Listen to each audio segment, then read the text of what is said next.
Friends, आज की इस वीडियो में हम एडुटेरिया के द्वारा जो करंट अफेयर्स का सीरीज़ लाया गया है आपके बीपीएससी तीसरे फेज़ के लिए, उसके प्रैक्टिस सेट 4 को देखने जा रहे हैं। इससे पहले हम लोगों ने कुल 3 प्रैक्टिस सेट को जो है सॉल्व कर लिया है। अगर आप मेरे चैनल पर नए आए हैं तो प्लीज़ आप जाकर उन सभी सवालों को सॉल्व कर लीजिए, क्योंकि जो सभी सवाल हैं काफ़ी इंपॉर्टेंट है और कक्षा जो है 1 से 12 तक सभी के लिए ये करंट अफेयर्स जो है वैलिड है। तो प्लीज़ फ्रेंड्स, वीडियो को पूरा देखिए और पसंद आए तो सब्सक्राइब कर दीजिए और शेयर कर दीजिए। चलिए शुरू करते हैं आज का इंपॉर्टेंट वीडियो और देखते हैं आज के महत्वपूर्ण करंट अफेयर्स के सेशन को। तो चलिए, आज का पहला सवाल है, 10 दिसंबर 2023 को किस यूरोपीय देश में तमिल कवि और दार्शनिक तिरुवल्लुवर की प्रतिमा अनावरण किया गया है? Student, welcome to BPSC corner. Friends, आज की इस वीडियो में हम एडुटेरिया के द्वारा जो आपका करंट अफेयर्स का है लाया गया है नया सीरीज, उसको सॉल्व करने जा रहे हैं। और यह 1 जनवरी 2023 से 7 फरवरी 2024 के सभी करंट अफेयर्स को जो है इसमें समाहित किया गया है। बता दूं फ्रेंड्स, जितने सारे स्टूडेंट 3.0 देने जा रहे हैं बीपीएससी शिक्षक भर्ती फेज़ 3 को, उनके लिए काफ़ी इंपॉर्टेंट सेशन है, क्योंकि प्रैक्टिस जो है ये करंट अफेयर्स का काफ़ी इंपॉर्टेंट है। तो आप प्लीज़ इसे लगाइए, क्योंकि यह कक्षा 1 से 12 सभी के लिए मान्य है। तो आपको पता होगा करंट अफेयर्स का वेटेज जो है काफ़ी अच्छा है एग्जाम में। तो ऐसे में जो प्रैक्टिस सेट है करना आपके लिए काफ़ी इंपॉर्टेंट होता है करंट का। तो चलिए शुरू करते हैं आज का इंपॉर्टेंट वीडियो और देखते हैं आज के पहले सवाल को। आज का पहला सवाल है, 10 दिसंबर 2023 को किस यूरोपीय देश में तमिल कवि और दार्शनिक तिरुवल्लुवर की प्रतिमा का अनावरण किया गया है? तो आपको बताना है जर्मनी, फ्रांस, इटली या ब्रिटेन। तो इसका राइट आंसर क्या हो जाएगा? ऑप्शन बी, फ्रांस हो जाएगा इसका राइट आंसर। चलिए नेक्स्ट सवाल को देख लेते हैं। 2023 के लिए मर्सर की विश्वव्यापी जीवन गुणवत्ता रैंकिंग में निम्न में कौन सा शहर दुनिया में 153वें और भारत में शीर्ष पर रहा है? तो यह जो आपका शहर है दुनिया का, यह है आपका हैदराबाद। ऑप्शन डी हो जाएगा इसका राइट आंसर। फ्रेंड्स, काफ़ी इंपॉर्टेंट सेशन है करंट अफेयर्स का, क्योंकि इसमें जो है आपका 1 जनवरी 2023 से 7 फरवरी के सभी सवालों को सॉल्व लिया गया है, इसलिए काफ़ी इंपॉर्टेंट है। आप प्लीज़ इसे ज़रूर सॉल्व कीजिए और मार्क्स देखिए कि आपके कितने सारे मार्क्स आ रहे हैं। देखते हम अगले सवाल को। निम्नलिखित में किस लेखिका को उनकी कृति यादें के लिए 2023 का व्यास सम्मान देने की घोषणा की गई है? व्यास सम्मान काफ़ी इंपॉर्टेंट है, बीपीएससी अक्सर सवाल पूछती है यहाँ से। आप अगर प्रीवियस ईयर के क्वेश्चंस को देखेंगे तो आपको देखने को मिलेगा कि जो व्यास सम्मान है या जितने सारे अवार्ड्स हैं उन सभी में व्यास सम्मान अक्सर पूछती हैं। तो याद रखना है आपको, पुष्पा भारती के द्वारा लिखा गया है यादें और यादें। तो याद रखिएगा। नेक्स्ट देख लेते हैं। हाल ही में सियाचिन ग्लेशियर के ऑपरेशनल पोस्ट पर तैनात होने वाली पहली महिला मेडिकल अफसर कौन बनी है? तो यह बनाई गई हैं फातिमा वसीम को। याद रखिएगा, नाम काफ़ी इंपॉर्टेंट है। अगला सवाल है, 11 दिसंबर 2023 को संयुक्त राष्ट्र मिशन ने किस देश में 10 वर्ष बाद शांति मिशन को आधिकारिक तौर पर समाप्त कर दिया है? तो आपको बताना है, यह जो हो जाएगा आंसर माली ने किया है। ऑप्शन बी इसका राइट आंसर हो जाएगा। चलिए अगला सवाल है, हाल ही में किस भारतीय अभिनेता को इटली के सर्वोच्च नागरिक सम्मान द ऑर्डर ऑफ मेरिट से सम्मानित किया गया? तो आपको बताना है यह कौन से अभिनेता है जहां इटली के सर्वोच्च नागरिक सम्मान द ऑर्डर ऑफ मेरिट से सम्मानित किए गए हैं? तो यह जो मिला है अवार्ड कबीर बेदी को। ऑप्शन सी हो जाएगा इसका आंसर। अगला सवाल है, किस देश की नौसेना द्वारा दिसंबर 2023 में क्रास्त्रोयार्स्क और सम्राट अलेक्जेंडर III 2 नई परमाणु संचालित पनडुब्बियों को लॉन्च किया गया है? तो किस देश की नौसेना द्वारा किया गया यह कार्य है? तो इसको लॉन्च किया गया है आपका रूस के द्वारा। ऑप्शन बी हो जाएगा इसका राइट आंसर। आगे देखेंगे हम। भारतीय सेना द्वारा कारगिल युद्ध में ऐतिहासिक सैन्य विजय की स्मृति में 10 दिसंबर 2023 को किस शहर में honour run Indian army veterans half marathon दौड़ का आयोजन किया गया है? तो आपको बताना है ये कहाँ आयोजित किया गया है।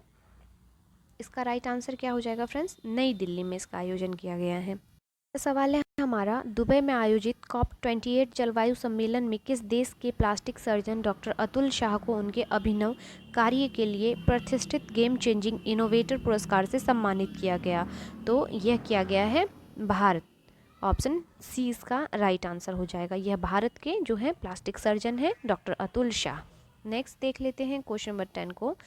हाल ही में किस बैंक द्वारा महिलाओं के लिए नारी शक्ति बचत खाता लॉन्च किया गया है? तो यह बैंक ऑफ इंडिया के द्वारा किया गया है। अगला सवाल है 11 दिसंबर 2023 में जारी विश्व के बड़े शहरों का वायु गुणवत्ता सूचकांक में कौन सा शहर विश्व में शीर्ष स्थान पर है? तो यह है आपका लाहौर। याद रखिएगा, विश्व के बड़े शहरों में वायु गुणवत्ता सूचकांक में शीर्ष पर है। तो काफ़ी इंपॉर्टेंट न्यूज़ है। ऑप्शन सी इसका राइट आंसर हो जाएगा। देखेंगे अगले सवाल को। देश के संविधान के बारे में प्रधानमंत्री नरेंद्र मोदी के भाषणों के संकलन पर आधारित नए भारत का सामवेद पुस्तक का विमोचन निम्नलिखित में किसके द्वारा किया गया? तो जो भारत का सामवेद पुस्तक है, नए भारत का सामवेद, यह पुस्तक का विमोचन किसने किया है? तो इसका राइट आंसर हो जाएगा रामनाथ कोविंद जी ने। ऑप्शन ए इसका राइट आंसर हो जाएगा। अगला सवाल है हाल ही में जेवियर माइली को किस देश के राष्ट्रपति के रूप में नियुक्त किया गया है? जेवियर माइली को, तो यह जो नियुक्त की गई हैं अर्जेंटीना में। ऑप्शन सी इसका राइट आंसर हो जाएगा। नेक्स्ट है आपका प्रधानमंत्री श्री नरेंद्र मोदी ने किस शहर में global partnership on artificial intelligence शिखर सम्मेलन का उद्घाटन किया है? तो किस शहर में जो है global partnership on artificial intelligence शिखर सम्मेलन का उद्घाटन प्रधानमंत्री नरेंद्र मोदी ने किया है? तो यह हो जाएगा आपका नई दिल्ली। ऑप्शन ए में। अगला सवाल है हाल ही में किस देश द्वारा दुनिया का पहला चौथी पीढ़ी का परमाणु रिएक्टर शुरू किया गया? तो यह जो है किया गया है चीन के द्वारा। चीन के द्वारा दुनिया का पहला चौथी पीढ़ी का परमाणु रिएक्टर शुरुआत किया गया है। आगे देखेंगे हम हाल ही में नियुक्त किए गए मुख्यमंत्री के संबंध में कौन सुमेलित है? जो अभी हाल ही में जो इलेक्शन हुए हैं उनको दिया गया है सभी स्टेट के बारे में कि कौन से वहाँ पे चीफ मिनिस्टर हैं। आपको सुमेल कौन सा है यह बताना है। तो फ्रेंड्स, अगर आप नामों को सही ढंग से देखेंगे तो पाएंगे जो इसका राइट आंसर है ऑप्शन ई उपयुक्त सभी जो है एक दूसरे से मिले हुए हैं। आपको याद रख लेना है कि तेलंगाना के मुख्यमंत्री रेवंत रेड्डी हैं, राजस्थान के मुख्यमंत्री भजन लाल शर्मा हैं, मध्य प्रदेश के मुख्यमंत्री मोहन यादव हैं और छत्तीसगढ़ के मुख्यमंत्री विष्णुदेव साय हैं। तो सभी जो है मिले हुए हैं, तो आप याद रख सकते हैं और इम्पॉर्टेंट भी है क्योंकि हाल ही में जो है इलेक्शंस हुए हैं तो पूछे जाने की भी संभावना अधिक है। चलिए देखते हैं हम अगले सवाल को। 27वें world association of invest promotion agency के विश्व निवेश सम्मेलन का आयोजन किस शहर में किया गया है? तो यह जो सम्मेलन है विश्व निवेश सम्मेलन, यह किया गया है नई दिल्ली में। तो ऑप्शन बी हो जाएगा इसका राइट आंसर। नेक्स्ट सवाल है आपका भारतीय नौसेना में युद्धपोत की कमान संभालने वाली पहली महिला अधिकारी कौन बनी है?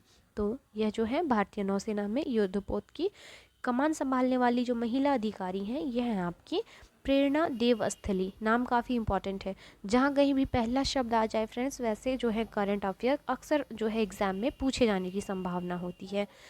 नेक्स्ट देख लेते हैं हाल ही में प्रकाशित पुस्तकों एवं उनके लेखक के संबंध में कौन सुमेलित है, आपको यह बताना है। तो राइटर और ऑथर को दिया गया है, आपको बताना है कौन सा सही है। तो फ्रेंड्स, इसका राइट आंसर हो जाएगा ऑप्शन डी। जो बुक है welcome to paradise, Twinkle Khanna ने लिखा है। Breaking the mould, reimagining India economic future, Raghuram Rajan और रोहित लांबा ने लिखा है। दी बाबरी मस्जिद, राम मंदिर, डायलमा, ये जो है माधव गोडबोले ने लिखा है। तो याद रखना है सभी जो है एक दूसरे से सही मिले हुए हैं। आगे देखेंगे हम संयुक्त सैन्य अभ्यास विनवैक्स 2023 का आयोजन भारत और किस देश के मध्य किया है? तो आपको बताना है जो विनवैक्स है सैन्य अभ्यास, ये भारत और किन के बीच जो है किया जाता है सैन्य अभ्यास। तो ये इसका राइट आंसर वियतनाम हो जाएगा। ऑप्शन 1 हो जाएगा इसका राइट आंसर। अगला सवाल है वर्ष 2024 में संयुक्त राष्ट्र जलवायु परिवर्तन शिखर सम्मेलन का आयोजन किस देश में किया जाएगा? तो इस सम्मेलन का आयोजन अजरबैजान में किया जाएगा। याद रखिएगा, संयुक्त राष्ट्र जलवायु परिवर्तन शिखर सम्मेलन COP29 का आयोजन अजरबैजान में किया जाएगा। अगला सवाल है दिसंबर 2023 में निम्नलिखित में कौन सा राज्य एक ही दिन में सबसे ज़्यादा 18 GI टैग पाने वाला देश का पहला राज्य बन गया है? तो GI टैग से अक्सर सवाल जो BPSC है पूछती है और आपको भी याद रखना है क्योंकि काफ़ी इंपॉर्टेंट यह टॉपिक है। तो इसका राइट आंसर उत्तराखंड जो है सबसे ज़्यादा 18 GI टैग पाने वाला देश का पहला राज्य बन गया है। अगला सवाल है, दिसंबर 2023 में जारी QS world university sustainability ranking में निम्नलिखित में कौन सा विश्वविद्यालय देश में प्रथम स्थान पर रहा है? तो यह जो रहा है फ्रेंड्स, दिल्ली विश्वविद्यालय यानी दिल्ली यूनिवर्सिटी। देखेंगे हम अगले सवाल को, फोर्ब्स की 2023 की दुनिया में की 100 शक्तिशाली महिलाओं की सूची में कितनी भारतीय महिलाएं शामिल हैं? तो आपको बताना है, तो ऑप्शन बी हो जाएगा, कुल 4 महिलाएं जो है फोर्ब्स 2023 की जो है दुनिया की 100 शक्तिशाली महिलाओं में से शामिल हैं भारत की। अगला सवाल है, वर्ष 2023 के लिए टाइम मैगजीन ने पर्सन ऑफ द ईयर किसे नामित किया गया है? ये क्वेश्चन काफ़ी इंपॉर्टेंट है, अक्सर बीपीएससी ऐसा क्वेश्चन पूछती है, तो याद रखिएगा time magazine of the person जो है आप बनाया गया है टेलर स्विफ्ट, काफ़ी इंपॉर्टेंट है। अगला सवाल है, हाल ही में हुई नियुक्तियों में कौन सुमेलित है? जो समीर शाह हैं बीबीसी के अध्यक्ष हैं, सुरेश रैना जम्मू कश्मीर के लिए युवा मतदाता जागरूकता राजदूत हैं, कंचन देवी ICFRE की पहली महिला महानिदेशक हैं। तो फ्रेंड्स इसका राइट आंसर हो जाएगा ऑप्शन डी, सभी सुमेल हैं, याद रखिएगा, काफ़ी इंपॉर्टेंट है। नेक्स्ट देख लेते हैं अगले सवाल को, हाल ही में किस राज्य के पारंपरिक गरबा नृत्य को यूनेस्को की अमूर्त सांस्कृतिक विरासत सूची में शामिल किया गया है? तो इसका राइट आंसर गुजरात हो जाएगा फ्रेंड्स, ऑप्शन सी इसका राइट आंसर हो जाएगा। नेक्स्ट सवाल है आपका, गाँव के सांस्कृतिक मानचित्रण और दस्तावेजीकरण के लिए किस मंत्रालय द्वारा मेरा गाँव मेरी धरोहर कार्यक्रम शुरू किया गया है? तो यह जो है संस्कृति मंत्रालय के द्वारा शुरू किया गया है, मेरा गांव मेरी धरोहर। नेक्स्ट सवाल है आपका, हाल ही में किस कंपनी ने नए आर्टिफिशियल इंटेलिजेंस मॉडल जेमिनी को लॉन्च किया है? काफ़ी इंपॉर्टेंट सवाल है, जेमिनी नाम याद रखिएगा, जो AI है आर्टिफिशियल इंटेलिजेंस का मॉडल, और इसको लॉन्च किया गया है आपका गूगल के द्वारा।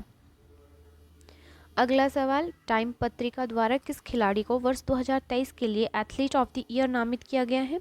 तो यह है लियोनेल मेसी, याद रखिएगा नाम, जो एथलीट ऑफ द ईयर है 2023 में यह लियोनेल मेसी हैं। अगला सवाल है, मंगल ग्रह पर रोवर का संचालन करने वाली पहली भारतीय महिला हाल ही में कौन बन गई हैं? तो यह बन गई हैं अक्षता कृष्णमूर्ति, ऑप्शन सी हो जाएगा इसका राइट आंसर। नेक्स्ट है, हाल ही में ऑक्सफोर्ड यूनिवर्सिटी प्रेस द्वारा किए वर्ड ऑफ द ईयर नामित किया गया है। तो आपको बताना है किसे वर्ड ऑफ द ईयर कहा गया है। जब से कोरोना का काल आया ना फ्रेंड्स, तब से हर साल जो है वर्ड ऑफ द ईयर एक साल जो है दिया जाता है ऑक्सफोर्ड यूनिवर्सिटी द्वारा। तो आपको बताना है कि अभी जो है किस नाम को वर्ड ऑफ द ईयर नामित किया गया है। तो यह नाम याद रखिएगा, रिज, RIZZ। चलिए नेक्स्ट देख लेते हैं, हाल ही में 91वीं इंटरपोल महासभा का आयोजन किस देश में किया गया? तो यह वियना ऑस्ट्रिया में किया गया। इंटरपोल महासभा का आयोजन था कितना क्रम का? 91वीं। देखेंगे अगले सवाल को, दिसंबर 2023 में दुनिया के पहले पोर्टेबल अस्पताल आरोग्य मैत्री एडक्यूब का अनावरण कहाँ किया गया? तो इसका अनावरण गुरुग्राम में किया गया फ्रेंड्स, याद रखिएगा, ऑप्शन ए जो हो जाएगा इसका राइट आंसर हो जाएगा। चलिए नेक्स्ट सवाल को देख लेते हैं। नेक्स्ट सवाल है, जल शक्ति मंत्रालय के जल संसाधन, नदी विकास और गंगा संरक्षण विभाग के तहत राष्ट्रीय जल मिशन द्वारा किस शहर में जल इतिहास उत्सव का आयोजन किया गया? तो इसका आयोजन आपका नई दिल्ली में किया गया। नेक्स्ट सवाल है, 5वें वैश्विक आयुर्वेद महोत्सव का आयोजन 1 दिसंबर से 5 दिसंबर तक किस शहर में किया गया? तो यह आपके तिरुवनंतपुरम में किया गया। नेक्स्ट है, 1 दिसंबर 2023 को प्रधानमंत्री श्री नरेंद्र मोदी द्वारा किस शहर में 10,000वें जन औषधि केंद्र का उद्घाटन किया गया? तो इसका उद्घाटन जो है फ्रेंड्स यह देवघर में किया गया, ऑप्शन सी हो जाएगा इसका राइट आंसर। चलिए नेक्स्ट सवाल है, हाल ही में भारत और किस राज्य की सरकार ने यूनाइटेड नेशनल लिबरेशन फ्रंट के साथ एक शांति समझौते पर हस्ताक्षर किए? तो यह जो है आपका मणिपुर राज्य के साथ। देखेंगे अगले सवाल को, आधिकारिक तौर पर समलैंगिक विवाह का पंजीकरण करने वाला पहला दक्षिण एशियाई देश में हाल ही में कौन बन गया है? तो यह जो बन गया है देश फ्रेंड, नेपाल, ऑप्शन ए इसका राइट आंसर हो जाएगा। चलिए देखते हैं अगले सवाल को, हाल ही में लॉन्च किए गए प्रोजेक्ट प्रयास के संबंध में कौन सा कथन सत्य है, आपको यह बताना है। तो फ्रेंड्स जो पहला और दूसरा कथन है दोनों ही जो है सत्य है। चलिए अगले सवाल को देख लेते हैं, दिसंबर 2023 में कौन सी भारतीय महिला शतरंज खिलाड़ी भारत की तीसरी महिला ग्रैंड मास्टर बनी है? तो यह बन गई हैं वैशाली रमेश बाबू। अगला सवाल है, हाल ही में किस राज्य ने सरकार ने 25 लाख कमज़ोर स्कूली बच्चों के लिए शिक्षण स्तर में सुधार के लिए मिशन दक्ष शुरू किया है? तो यह कार्य बिहार के द्वारा किया गया है। बिहार की यह योजना है मिशन दक्ष, आपको याद रखना है। चलिए नेक्स्ट देख लेते हैं, हाल ही में किस देश ने दुनिया के सबसे बड़े परमाणु संलयन रिएक्टर JT60SA का परिचालन किया है? तो यह जो है परमाणु संलयन, यह लॉन्च किया गया है आपका किस देश के द्वारा? तो जापान के द्वारा। ऑप्शन ए हो जाएगा इसका राइट आंसर। चलिए नेक्स्ट देख लेते हैं क्वेश्चन नंबर 44 को, इसरो ने किस वर्ष तक चंद्रमा पर पहला अंतरिक्ष यात्री भेजने की घोषणा बनाई है? तो इसरो द्वारा जो कहा गया है 2040 तक वह चंद्रमा पर पहला अंतरिक्ष यात्री भेजेगा। नेक्स्ट सवाल है, वर्ष 2023 के लिए विश्व एड्स दिवस की थीम क्या है? तो 23 का जो थीम है विश्व एड्स दिवस का, यह है आपका लेट कम्युनिटीज लीड। याद रखिएगा फ्रेंड्स, थीम भी काफ़ी इंपॉर्टेंट रोल प्ले करता है आपके एग्जाम में। नेक्स्ट है, इंटरनेशनल एमी अवार्ड 2023 के संबंध में कौन सा कथन सत्य है? आपको यह बताना है। तो फ्रेंड्स दोनों ही कथन सत्य हैं, आपको याद रखना है। एकता कपूर को एमी अवार्ड से सम्मानित होने वाली पहली भारतीय महिला बनी है, और वीर दास को कॉमेडी फिल्म वीर दास लैंडिंग के लिए एमी अवार्ड से सम्मानित किया गया है। अगला सवाल है, निम्नलिखित में किस संस्था द्वारा फास्टर 2.0 पोर्टल लॉन्च किया गया है? तो यह लॉन्च किया गया है सर्वोच्च न्यायालय के द्वारा। अगला सवाल है, नवंबर 2023 में किस देश में स्वाइन फ्लू के स्ट्रेन H1N2 का पहला मामला सामने आया है? इसका सामने जो आया है यह मामला, यह ब्रिटेन में आया है। तो पहला मामला है, इसलिए आपको याद रखना है। चलिए नेक्स्ट है, बुकर पुरस्कार 2023 के संदर्भ में कौन सा कथन सत्य है? तो जो बुकर पुरस्कार 2023 है इसके संबंध में कथन सत्य है फ्रेंड्स, दोनों ही कथन सत्य हैं कि आयरिश लेखक पॉल लिंच को यह पुरस्कार प्रदान किया गया, और यह पुरस्कार पैगंबर गीत नामक कथा को दिया गया। चलिए आखिरी सवाल है फ्रेंड्स, निम्नलिखित में किस संस्थान ने नदी तटों की सुरक्षा के लिए ब्रह्म 2D मॉडल विकसित किया है? तो इस मॉडल को लॉन्च किया गया है IIT गुवाहाटी के द्वारा। याद रखिएगा, यह नदी तटों की सुरक्षा के लिए बनाया गया है ब्रह्मा 2D। तो फ्रेंड्स सेशन कैसा लगा प्लीज़ फीडबैक दीजिएगा, और जो पोस्ट आपको डाला जाता है आप उसे भी ज़रूर सॉल्व कीजिएगा, आपको वहाँ से भी लाभ ज़रूर मिलेगा। और जितने सारे स्टूडेंट 1 to 5 के लिए प्रैक्टिस सेट लगाना चाहते हैं, वो मेरे चैनल पर किरण जो है पब्लिकेशन का प्रैक्टिस सेट भी करवाया जा रहा है, तो आप उसे भी सॉल्व कर सकते हैं। मिलते हैं नेक्स्ट वीडियो में, तब तक के लिए थैंक यू।